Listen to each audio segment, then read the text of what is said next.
Welcome into WarchantTV. This is Irish Schoffel, and if you know who that is on the screen, if you've seen it before, you know that we're about to talk about NIL. It's Peter Schoenthal, who is the CEO of Athliance and also a consultant, a expert that we lean into or tap into all the time here at WarchantTV to get expert information about what's going on in the NIL space. So thanks for joining us again, Peter. How you doing? I'm doing great. It's been a busy last couple days, which is why I'm here. I'm getting ready to go to the NFL Combine to host a summit for collectives and agents so we can better manage this space and protect athletes and get some straight, smart legislation, but never a dull moment. I promise you that. For sure. And we'll touch on that again probably at the end. But I wanted to get into kind of the recent developments. As you said, there were some recent developments in the NIL space and the NCAA last week. You know, it's funny though, because for, I don't know, about the last year and a half, maybe 2 years, all I've heard and all I've been saying, like everybody else, is that, you know, the NCAA has thrown up their hands and this is going to be the Wild West, and they know they can't do anything about NIL. So they're not going to try. They've closed up shop. It's over. Do whatever you want to do. But you, my friend, actually, when we on our message boards at warchant.com, you posted a couple weeks ago that you made a post about the Florida NIL bill. And I'll go ahead and read your post from a couple weeks ago.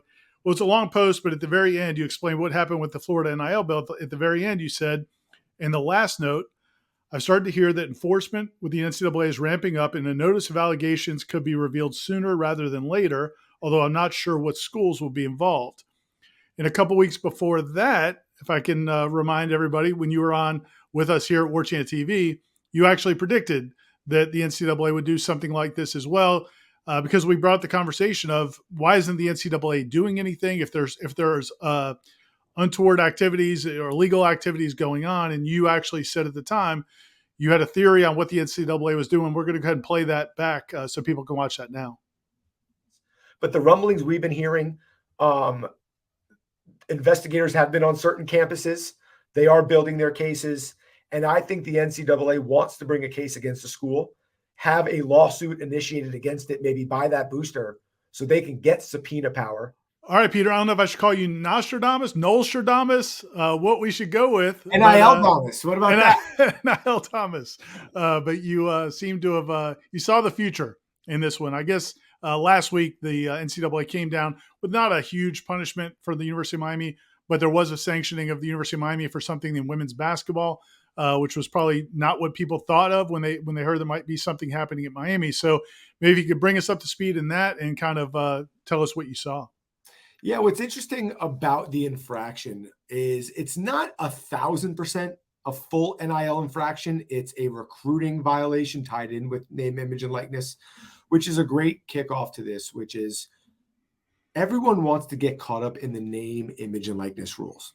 But the name, image, and likeness rules did not get rid of old recruiting rules that have been here forever, which is whether it's NIL or not, prominent boosters, basically anyone that's not a coach of that team, you can't have conversations with athletes to go to your school or even not go to your school. You just can't be a part of that process. And so about a year ago, actually, the NCAA gave us guidance on what boosters could do in regards to what we call prospective student athletes. That is, student athletes that have not yet enrolled at a university. And it was very clear. They couldn't have meetings. They couldn't discuss deals in that nature. Now, this scenario with the Cavender twins and John Ruiz, this happened before all of those guidance. And I don't want to talk about what may or may not have happened at that dinner. It doesn't seem like anything crazy. But again, that still is not allowed. Now, John Ruiz was not named, okay, in that violation.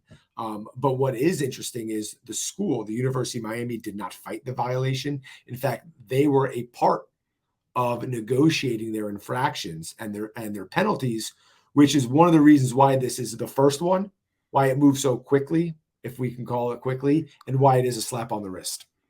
Well, actually, and we knew that their women's basketball coach was suspended at the beginning of the season. They just didn't say why. Yep. Like she had to sit out the first 3 games. Is that correct? I think. Yes. And this was what it was tied to. It was figuring out the rest of it and then making it public. A big part of that is this was an easy one, right? Everyone posted the photos on social media. We didn't need smoking guns. The smoking guns were all over social media. And again, this wasn't something that was a huge deal or a sliced bread situation, right? The millions of dollars at Texas A&M. But I had mentioned the NCAA was not dead. Legally, they have plenty of power as it pertains to universities and boosters. I see a lot of people going at the NCAA today or the last couple of days, and I don't get it. And listen, I'm not the world's largest fan of the NCAA, but they didn't go after the student athletes, right? They left them out of that. Great. And they're in a tough spot. If they rush an allegation and a violation and their I's aren't dotted and their T's aren't crossed and the school or the booster gets out of it, we all say, look at this rushed hack job. If they take too long to cross their T's and dot their I's, they're not doing anything. So I think this was the perfect situation, which was, hey, this is a warning shot. That's what this infraction is we are still here as the NCAA. We still have power, and don't mess with us because we will come for you. So you talk to a lot of people in the NIL space for what you do with Athliance, but also just in the world of college sports business, you have a lot of interest in it. So talking to people, have you got the sense that people in the business are a little bit more concerned now that things have to be buttoned up, or are people just kind of operating business as usual? I'd say it's a mixture of we need to be more buttoned up / wait and see. But none of it is like, hey, let's just keep moving forward and ignoring this. Because even as a collective, right, or a booster organization, even if you want to act that way, the schools are now in, I don't want to say panic mode, but we need to start thinking about this. There is so many moving parts in college athletics. I mean, we just saw what our athletic director here at Florida State did the other day, calling out the ACC. Right? There are so many other pressing issues going on. There are so many other things at stake, like employment versus non-employment. Right? We're hearing about all these things. That NIL prior to a violation wasn't what I call a hole in the roof. Right? There are so many leaks in the roof that athletic departments are only focused on keeping the water out. It wasn't until we got an NIL infraction that schools started to think, all right, this is something we now have to deal with and we need to be buttoned up on.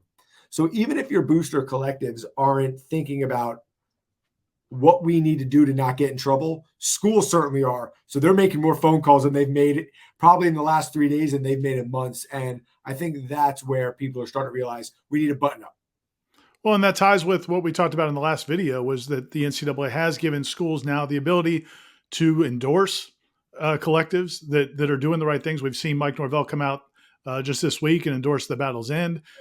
We've seen the other coaches on campus endorsing Rising Spear. So that is the other part of it. But what would happen if a collective makes a mistake? If a collective does something that's beyond the NCAA scope of the rules, or something they shouldn't have done, will the school get punished as much as, even if they weren't part of it, even if the coach didn't organize it, the collective went off and did something on their own, or is that still to be determined? It's to be determined because of the amount of factors, right? You mentioned that schools can now promote collectives, right? So with great power comes great responsibility.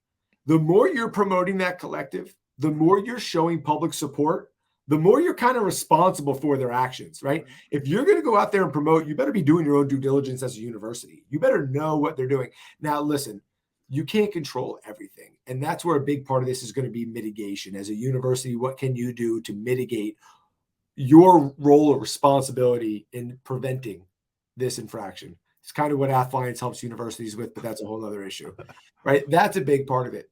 But if you actually look what the NCAA released on Friday, I believe it was, there was one thing that we got over and over again in the literature or in the quotes, which is, this isn't the end of our investigations. This is nowhere near the most severe of the penalties. And we didn't name a booster this time, but we can. And disassociation is on the table, right? So a lot of these boosters that have this, like, no one can touch me, I don't work at the school and I can do what I want, wrong. Because all these boosters are in it for like similar reasons, right? They want to make their athletic departments great, but they're a part of those athletic departments. Disassociation means the NCAA can come out and tell that school, this individual or this group cannot donate money, cannot be on campus, and cannot attend games. And I promise you, no one's involved in NIL to get those penalties. Right, for sure. So what do you think? What do you think happens next? Do you think the NCAA is looking at some more serious cases? Do you think? Well, I assume you believe that's happening. They're at least looking into allegations or reports. Do you think it'll be a while before we hear anything else in this space? I'm not asking you for a time frame, Yeah. but do you think it's going to settle down for now? I don't want to tip too many of my sources here. I think it'll settle down for a little bit, but I think we're going to get some stuff. I think we're going to get some infractions and some notices of allegations and violations, because a lot of these early on quote unquote infractions have gone through investigations. The reason this one came so quickly is the school didn't fight it. Miami was like, listen, we admit to this. Let's be a part of fixing it.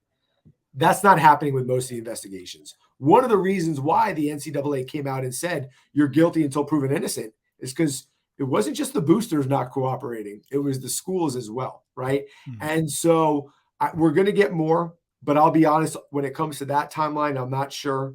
But my sources were right on when we started to hear about a violation coming out. So as soon as I start to hear those rumbles again, Warchant will break that. Appreciate it, man. So tell me about what you got going on this week. So up at the combine, you're going to have a seminar, I guess, with other people in the industry. What's going to be happening there? Yeah. So you and I spoke on our first talk about one of the biggest issues in the space is the lack of transparency and the lack of barrier to entry for representation of athletes. Let's just call it what it is. That Jaden Rashada situation, the reason why it really went to what is because there were bad actors involved and bad representatives on the athlete side. All right. If you want to represent an NFL athlete, you have to go through a vast background check. There's barrier to entry. There's a place for us to go to see who's an agent. There's none of that. And again, same thing with collectives, right? So what we're doing in Indianapolis at the Combine, myself with Neil Stratton of Inside the League, is we're holding a summit. And it's for big time sports agents on the football side and Power 5 collectives coming together and talking about how can we make this space better? What are the ways that, collectives and agents can work together better? What the expectation of both sides is, and some straightforward legislation moving forward that we plan on presenting to the NCAA. Again, we are still 2 or 3 years away from really fully understanding this space and the ramifications of it. And the only way we're going to have a safe space for athletes, which, by the way, that's what we all want, protect the athletes, is if we work together. And I think that's going to be a really awesome opportunity in Indianapolis on Thursday.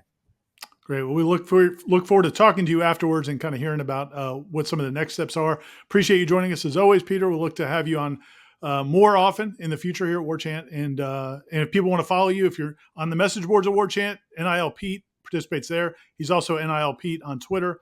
You can find him there. I don't know any other social media platforms, buddy. Yeah, I'm all over. You can find me on LinkedIn with my normal name. You can find me on Instagram. I'm the Human Attorney, but I don't do too much NIL posting over there. But if you really want to know what's going on in the space, my thoughts, my opinions, a jab here and there at the Gators or the Hurricanes, you can find me on Twitter at NIL Pete.